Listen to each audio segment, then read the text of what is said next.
भोले जी और माता पार्वती जी के कमल चारों में गोड़ छूके गोड़ लागतानी हमार प्रणाम स्वीकार होखे। माँ जगदम्बा भवानी के कमल चारों में गोड़ छूके गोड़ लागतानी हमार प्रणाम स्वीकार होखे। सब देवी देवता के कमल चारों में गोड़ छूके गोड़ लागतानी हमार प्रणाम स्वीकार होखे। हरेंद्र भैया और नीलम दीदी के कमल चारों में गोड़ छूके गोड़ लागतानी हमार प्रणाम स्वीकार होखे। सब गुरु भाई बहना के कमल चारों में गोड़ छूके गोड़ लागतानी हमार प्रणाम स्वीकार होखे। तो देखिए गुरु भाई बहना, हम आप लोगन के बहुते सुंदर भोले जी के कथा और चर्चा सुनाए जाता नहीं। ते कथा के आप लोग आधा अधूरा न सुनब, कथा के पूरा सुनब। काहे खातिर आधा कथा सुनले से परम पिता परमेश्वर और माता पार्वती जी के अपमान हुई, और पूरा कथा सुनब सभी तो आप लोगन के कथा के रहस्य के बारे में पता चली और ज्ञान भी मिली। तो देखिए गुरु भाई बहना, ये हमार कथा आप लोगन के अगर अच्छा लगी तो कमेंट में हर हर महादेव का नाम जरूर लिखब, और हमारे विधाता ज्ञान चैनल के सब्सक्राइब कर दे, ताकि यहू से सुंदर चर्चा हम आप लोगों के सुना सकी और आप सभी आनंद उठा सकी। तो देखिए गुरु भाई बहना, हम कथा के प्रारंभ करे जाता नहीं। कथा बहुत ही सुंदर बा। देखिए माता पार्वती जी कैसे अनाथ बच्चन के अपने खुद जाके अपने हाथ से सेवा कर और बानी, और उन के जीवन के संवार देले बानी। कितना अच्छा कथा बा, इस कथा के आप लोग सुनो जरूर। तो देखिए गुरु भाई बहना, एक गांव में भोले जी के शिष्या रहली गुरु बहना। वो बहुत भक्ति भाव से पूजा पाठ परमपिता परमेश्वर और माता पार्वती जी के करत रहली।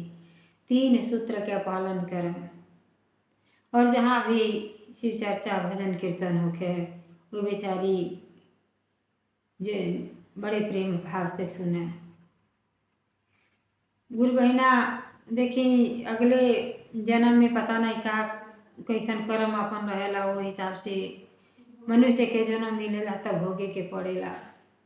तो गुरु बहना जब देखी उनके औलाद ना रहना, 3 ठो लड़कियाँ रहली। आज जैसे तीनों लड़की अभी छोटे छोटे रहली तब पति के स्वर्गवास हो गई। तो जानता है जब पति नहीं रहना तो पत्नी के का दशा होला, बहुत कष्ट में दिन कटला। वो पर 3 लड़की उनके पास रहली।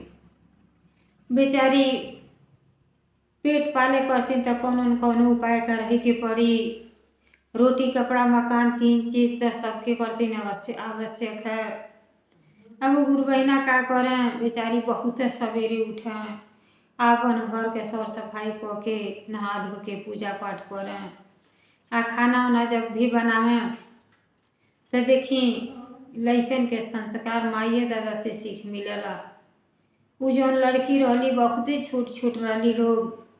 जब माई खाना बनावे तो ई के साथ बैठ के भोजन करें। जब ई के साथ बैठ के भोजन परिवार करेला तो खाना में आनंद ही आनंद आ जाला।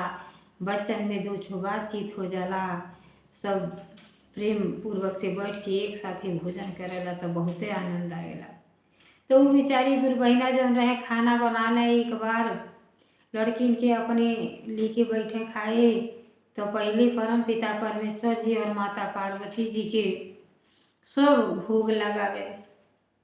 नियमित प्रतिदिन दोनों टाइम भोग लगा के तब गुरु बहना अपने खाना खा और लड़कन के खाना खाए के सीख देले रहली। तो देखी बहुत बेचारी बहुते गरीब रहली। अरे जो पतिए नहीं रहना, कमाए वाला केहू नहीं रहल तो गरीब तो रहबे करी गुरु भाई बहना। बहुते बेचारी लाचारी में अपने बेटी के पालन पोषण करत रहली। वो बढ़ने घर में माली सेठ महाजन के घरे जाके बेचारी चौका बर्तन करें, झाड़ू पोछा करें, जौन भी उसे रुपया पैसा मिले अपने जीवन के यापन करें, गुजर बसर करें। तो देखिए गुरु भाई बहना, एक दिन उ जौन भोले जी के शिष्या रहली, उनका नाम रहल शांति। शांति बेचारी बीमार पड़ गई। जब बीमार पड़ गई तो जनता बानी, जब बीमार हो जाए आदमी तो कहाँ कमाए जाएगा। बच्चे बहुते छोट छोट रह लो। अब बिस्तर पकड़ लेली, उठे के शक्ति न रहल। अब उनके घरे दू दिन चूल्हा नहीं जरल गुरु भाई बहना। लइके खैले बिना छपटियात रहली तीनों बेटी। आऊ बेड पर छपटिया, तबीयत खराब रहे लेकिन कहत करी तो का करी। हे भोले जी, हे माता पार्वती जी, ऐसन हम आपसे का मांगी। आप खुद अंतर्यामी हुई। आप हमें देखी कौन ऐसा रास्ता बताएं कि हम कौन उपाय करें कि हमरे लड़किन के जीवन यापन हो जा। हम बिस्तर पकड़ ले बानी। तो देखी जब तनी सा आराम भई, जैसे बिस्तर पे बेचारी रहे, बार बार हाय हाय करें कि हे पिताजी, हे माता जी, हम पर दया करें। हम अपने लड़किन के कैसे का करें, कैसे सेवा भाव करें, हमें शरीर से स्वस्थ बना दें कि हम कुछ करें। थोड़ा सा बेचारी के जब आराम मिलल, जब तनी सा आराम पौली, तब बेचारी कहली अब चल तनी। हम तो मानी 2 दिन या 3 दिन भूखा रह जाए, लेकिन बच्चे तो ना रह पाइए, सब छपटियात रहली खैली बगैर। अब बेचारी सोचली कि चल तनी आज झाड़ू पोछा करब तो कुछ मिल जाई, तो ले आए तो लइकन के बना के खियाए। अब इतना स्वस्थ रहली, लेकिन बे नहले तो कुछ मुँहे मुँह डरबे नहीं करें। पहला काम रहे कि नहा के भगवान जी के जब पूजा पाठ करें, भोग लगा लें, तब कौनो काम करें। और 2 दिन से उनके घर में ऐसा कुछ ना रहल कि भगवान जी के भोग लगावे चाहे अपने खाया लइकन के खियावे। एक अन्न के दाना नहीं रहल गुरु भाई बहना। अब बेचारी हिम्मत बांध के बिस्तर पर से उठली। आज जब चला तो चक्कर आ जा। जब शरीर में अन्न के बांधल शरीर है, जब शरीर में कुछ रहबे नहीं करी तो चक्कर अबे करी। अब बेचारी जा ताड़ी तो आँख धुंधला हो जाता, लेकिन बच्चन करती कहतड़ी है भोले जी अब हम क्या करी। अरे पति तो बेच धार में छोड़ के चली गई। अब माई वो हम ही सहारा बच्चन के बानी, तो हमारो जीवन में हमहू अस्वस्थ हो गए बानी। अब कौन उपाय करे कि हमारे लइकन के पेट भरे। अरे सियानो नहीं रह लोग कि भिखिए मगन बन के अपन पेट पाल लें। अब छोट छोट लड़की घर में छपटिया ताड़ी। अब बेचारी जा ताड़ी, जैसे रोड धोके जात रहली तो देखी गुरु भाई बहना, जेकर केहू नहीं मदद करेला ओकर मदद तो भगवान भोले जी और माता पार्वती जी करेनी। दिल में भगवान के आस लगौले बड़ी और रास्ता चलत ताड़ी कि चल तानी कि कुछ मिल जाए तो अपने बच्चन के पेट भरब। हे भोले जी हम पर दया करी, कृपा करी हे माता जी कि हमार नैया कैसे पार लगी। मझधार में अटकल बा, हमार नाई के पार लगा दी हे माई। अब मन में देखी जी सच्चे दिल से भगवान के पुकारेला, परम पिता परमेश्वर जी माता पार्वती जी तनी वीर विलम्ब ना करेनी, ओकर आके मदद करेनी। अब जा ताड़ी तो देखो ताड़ी कि बीच रोड पर माता पार्वती जी और भोले जी के मूर्ति बा। उनके आँख से यह लौकता कि रोडे पर मूर्ति बा। अब बेचारी अपने जान के परवाह नहीं करताड़ी गुरु भाई बहना। इतना भक्ति में लीन रहें, इतना भक्ति भाव करें कि मन कहें यह कि हम मनुष्य के शरीर पौले बाणी, तो हम जहाँ तक हो सके सब पर सेवा भाव कर ली और पूजा पाठ में अपने जीवन के लगा दी। जिंदगी के कौनो भरोसा नहीं बा। अब देखो ताड़ी जब आगे मूर्ति, अब मूर्ति के बचावे जा ताड़ी को ताड़ी की देखो तानी कि कौनो गाड़ी आके मार दियो, भगवान जी के मूर्ति के चोट पहुँच जाई तो बड़ा बेकार हुई। तो जनता है पाप कैले से बढ़ के पाप के देखल बड़ा भारी पाप लगला कि कौनो काम अगर केहू पाप के करता, केहू के हत्या करता तो देखल हूँ से उतना पाप लगला। अगर हमें समर्थ बाणी तो के बचा देवे के चाही। अब बेचारी जा ताड़ी और मूर्ति जैसे हाथे में उठावा ताड़ी तले ट्रक आ गई और बेचारी के एक्सीडेंट हो गई। देखी गुरु भाई बहना, अब ट्रक के चालक जन रहल बहुत कोशिश कैला कि बचा ली, लेकिन ब्रेक मारत भारत भर में गुरु बहना के लगे आ गए और उनका प्राण निकल गए, बेचारी के मृत्यु हो गई। जब उनका मृत्यु हो गई तब भगवान भोले जी और माता पार्वती जी के जो मूर्ति रहल हाथ में ले रहली और हाथ में ले ही गुरु बहना के मृत्यु हो गई। जब घरे लड़के आके सब सूचना बतावल तब छोट छोट लड़की रहना गुरु भाई बहना, तो सब तीनों लड़की गईली और माई के ऊपर लोट लोट के लगली रोए कि हे माई तू कहाँ न बोला ताड़ू, तू काहे आके बीच रोड में सुतल बाड़ू, एक बार बोल दो माँ, एक बार बोल दो। कहते हे भोले जी, अब देखिए इतना अच्छा ज्ञान देले रही कि सब लड़कन के जीवा पर भोले जी और माता पार्वती जी के नाम याद रहे।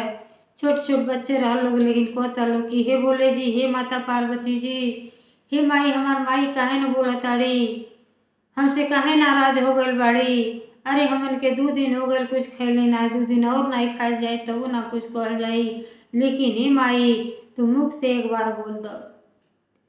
ओ बच्चन के ही नहीं ज्ञान रहल कि माई तो हमार सामन के साथ छोड़ के चल गईली। अरे बाप के तो इतना छोट रही लोग कि देखल ही ना रही कि स्वर्गवास हो गई, और माई एगो सहारा रही वो छोड़ के चल गईली। अब जैसे टोला पड़ोस के सब आदमी जुटल, गाँव गड़ा के आदमी जुट के और उनका दाह संस्कार कैलो। जब दाह संस्कार हो गए तो जब ले रहल सब तो तनी जनता है तनी मनी तसल्ली रहेला, लेकिन जैसे लड़के अपने घर में अला, घर में केहू नहीं रहल। वैसे माता जी भोले जी के मंदिर बनौले रही, वही मंदिर के आगे आके लोग अब पुकारता लोग कि हे माई हमन के कौने रास्ता में जाइल जा, हमन के केहू मदद करे वाला नहीं है, का कहल जाए हे माई, हमार पिताजी तो छोड़ के चली गई बनी, हमन के का करे के जन्म देने जब माई बाप के दोनों जनी के छोड़े के रहल तो अब हमन के कौन उपाय कहल जा। हमार माइयो ना लौकत है और जो सबसे छोट बेटी रही बहुत छोट रही, वो तो इतना रोए कि दोनों बड़की लड़की वो परेशान हो गई लोग, क्या माई के ले आओ, माई के कहाँ लोगन उठा ले गए लोगन, हमार माई कहाँ गईली, सुतबे ना कर, लड़की परेशान हो गई। तब देखिए गुरु भाई बहना, अब जाके मंदिर के नीचे वहीं चटाई बिछा के अब लोग भगवान जी से भजन भाव करता लोग। जन दोनों लड़की सियान रही और रो रो के गावत है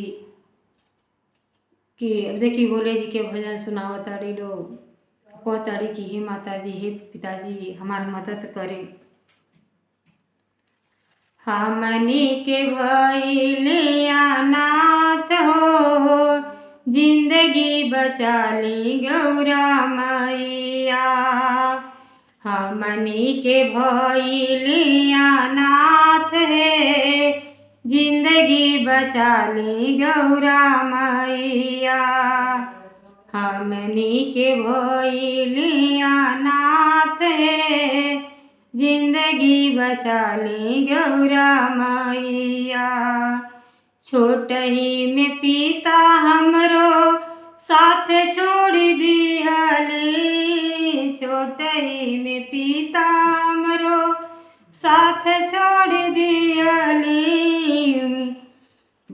भइली से आन तब माई मर गईली, भइली से आन तब माई मर गईली, ससती में पड़ल बा परान हो, जिंदगी बचा ली गौरा मैया, ससती में पड़ल बा परान है, जिंदगी बचा ली गौरा मैया। हमनी के भइलिया नाथ हे, जिंदगी बचा ली गौरा मैया। हमनी के भइलिया नाथ हे, जिंदगी बचा ली गौरा मैया। अब भगवान जी के मंदिर के आगे लोग चटाई बिछा के सुतल बा लोग और गुनगुनाता लोग कि हे भोले जी, हे माता पार्वती जी, हमन के छोट रहनी अपने बाप के ना देखले रहनी तब बस साथ छूट गई। आ कौन ऐसा हमन के कर्म खराब बा कि जब तनी सा से अन भइनी जा त माई साथ छोड़ के चल गई। अब हमन के केहू नहीं बा आगे पीछे। हे परम पिता परमेश्वर जी, हे माता जी, हमार मदद करें। अब मन में यह आस लगा के देखी गुरु भाई बहना तीनों छोट छोट बच्चे 2-3 दिन के दाना नहीं खैले रहलो, कुछ ना खेले रहलो, पानी पी पी के तीनों लड़की नींद भी नहीं आवता। ना जानी ऐसे गुनगुनाते गुनगुनाते कब लोग सुत गई, आँख लग गई। जब आँख लग गई तो जब गुनगुनैली तो उन्हें कैलाश पर्वत पर भोले जी और माता पार्वती जी वही से देखत रहनी, कहता नहीं दिख। अब माता जी कहता नहीं भोले जी से, हे स्वामी, हमारे इतना सच्चा भक्त रहली है, इतना गरीब हो के भी बेचारी मन क्रम वचन से हर चीज का पालन करत रहली और लड़किन के इतना अच्छा ज्ञान देले रहली। तो उनके तो बहुते दुख मिलल, काहे खातिर अगले जन्म में वो कुछ दान पुण्य ना कैले रहली, एकरे खातिर वो गरीब रहली। लेकिन एक जन्म में तो बेचारी बहुते अच्छा कैली। आज जौन छोटे छोटे बालक बाना बाड़ी लड़की सब तो ये कहाँ जइया। तो हमारा दिल ना मानता, हे स्वामी, अब हम जातानी और माई बन के और लइकन के पालब। और जब इतना भोले जी बात सुनली तो कहनी, सही कहतानी देवी जी, आप जाई और बच्चन के मदद करी। तो देखी गुरु भाई बहना, जेकर केहू ना होला, जेकर नाथ भोलेनाथ उ तो अनाथ कबो ना होई। अब वो जब देखनी कि सब लड़के सूत गए ना, अब उनके माई के बहिन के रूप धारण करके आया के किचन में देखता है तो एक अन्न के दाना कुछ ना इतना गरीब रहली गुरु भाई बहना, कुछ ना बेचारी के रहल। अब माता जी अपने शक्ति से सब कुछ जनते बानी, वहाँ के तो अन्न धन के भंडार हैं। अब माता जी अपने देखी किचन में हल्के और खाना बनावत हैं, रोटी बनावत हैं और सब्जी उब्जी बना देले रहनी। जब सब्जी के महक आई, जब माता जी जब खाना बनावे लगनी, जब महके लगल तो तीनों लड़किन के आँखें खुल गई। को तड़ी, ए दीदी देखो ना, बड़ा सुंदर खाना, पता नहीं कहाँ महकता, इतना भूख से अब रह नहीं जाता दीदी, क्या कइल जा।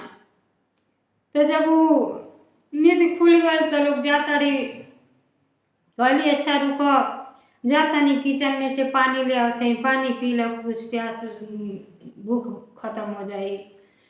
जब गईली किचन में पानी आने तो देखो ताड़ी कि उनके माइए जैसे एगो मेहरारू बैठ के खाना बनावत हुई।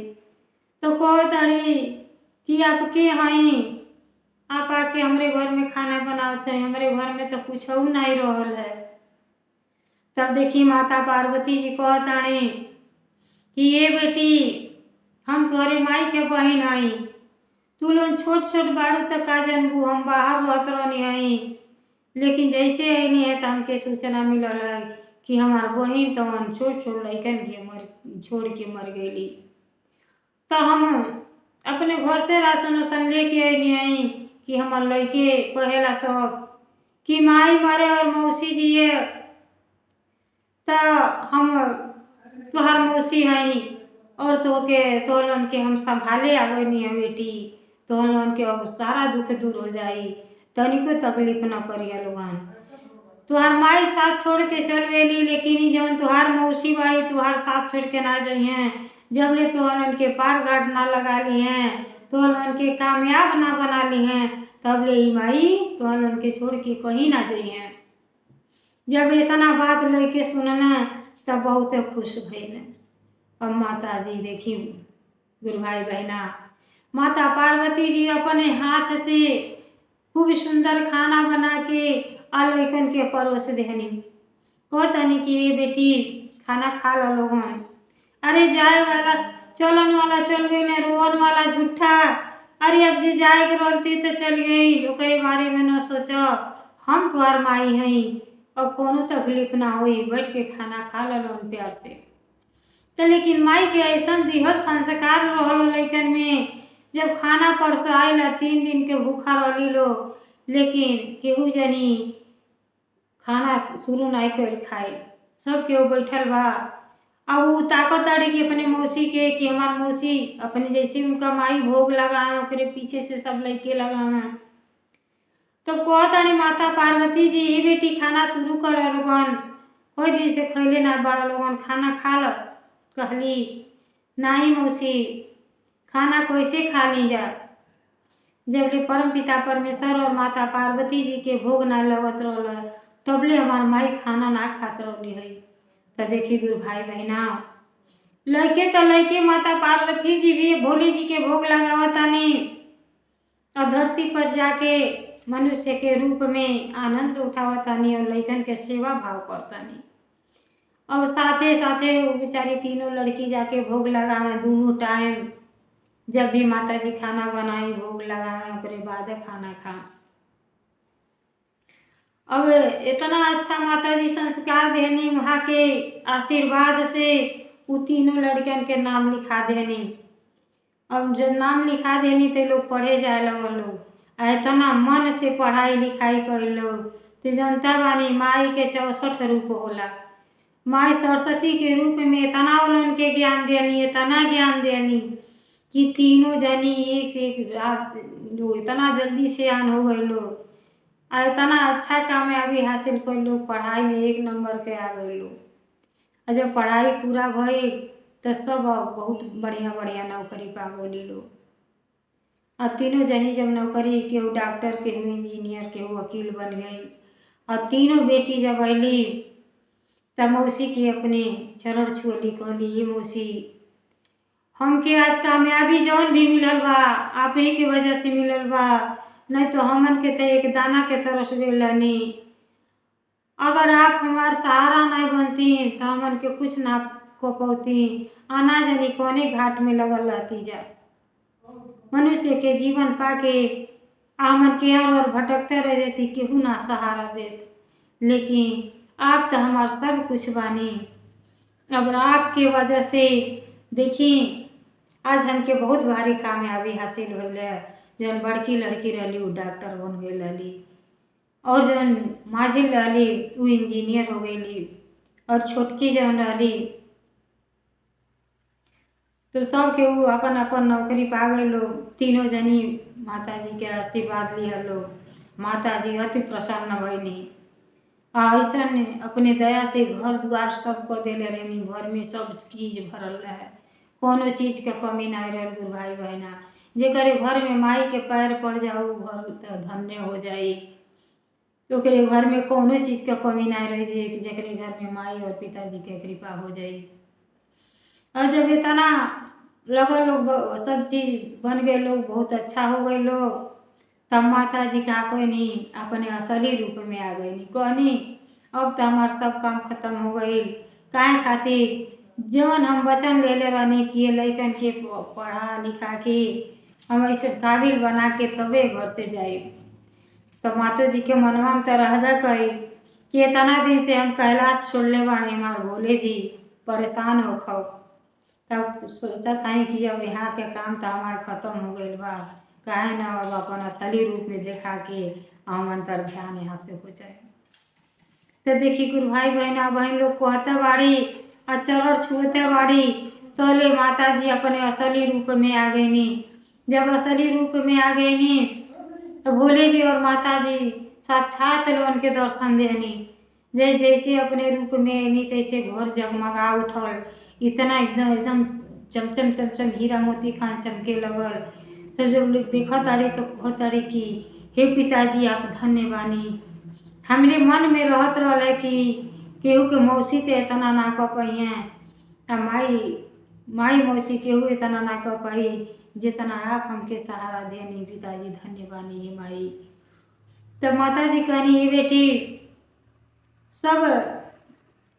सब बाती बतियौनी कि तुहार माई स्वस्थ रहली और जात रहली रोडे पर हमन के मूर्ति रहल और माई मूर्ति बचावे करतीन आपन प्राण दे देली।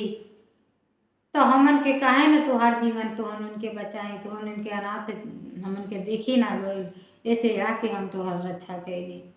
अब तीनों जनी माई के पिताजी के चरण में गिर गए लोग।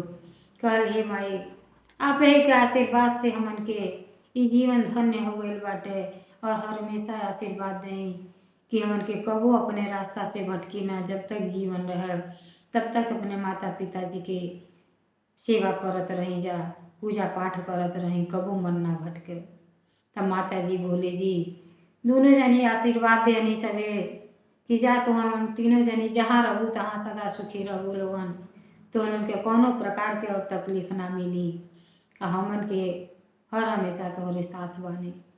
इतना कह के भोले जी और माता पार्वती जी अंतर ध्यान हो गए नी, कैलाश चले गए नी। तो देखिए गुरु भाई बहना ये भगवान के शरण में जाला, पिताजी माताजी के सेवा भाव करेला, अपन गुरु बनावेला, तेकरे घर में कबो संकट ना आवेला, अइले संकट टल जाला। तो देखिए जैसे उनके घर में माता जी आके तीनों लइकन के काबिल बना के गईनी, अपने आके लइकन के अपने हाथ से बना के खियौनी और सेवा माई बाप के प्यार देनी, प्यार दुलार। तो ऐसे हर गुरु भाई बहना के परिवार में भोले जी और माता पार्वती जी के आशीर्वाद बनल रहे ताकि सबका परिवार सदा सुखी रहे।